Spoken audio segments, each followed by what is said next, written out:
కాంగ్రెస్ ఇచ్చిన హామీల్లో ఏవి అమలు చేశారని సభలో గట్టిగా ప్రశ్నించారు బీఆర్ఎస్ ఎమ్మెల్యే జగదీష్ రెడ్డి. రుణమాఫీ చేశారా, బోనస్ ఇచ్చారా, తులం బంగారం ఇచ్చారా అని ప్రశ్నించారు.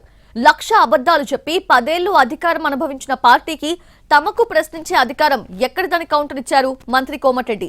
బీఆర్ఎస్ హయాంలో వాళ్ళిచ్చిన హామీల్లో ఎన్ని అమలు చేశారని నిలదీశారు. రైతులకు రుణమాఫీ చేసినారు, రైతు భరోసా ఇచ్చినారు, 12,000 రూపాయలు నా ఈడీఎస్ కార్మికులకు ఇచ్చినారు, 12,000 రూపాయలు నా ఆటో కార్మిక సోదరులకు ఇచ్చినారు, 2,500 రూపాయలు మా మహాలక్ష్మి అక్క చెల్లెలకు ఇచ్చినారు, రైతులకు బోనస్ ఇచ్చినారు, తులం బంగారం ఇచ్చినారు. ఎక్కడిచ్చిన అధ్యక్ష, ఎక్కడిచ్చి డబుల్ బెడ్రూమ్ నీ బిడ్డ అల్లుడు తేడా అనుకుంటారు. నీ చెప్పమంటావా?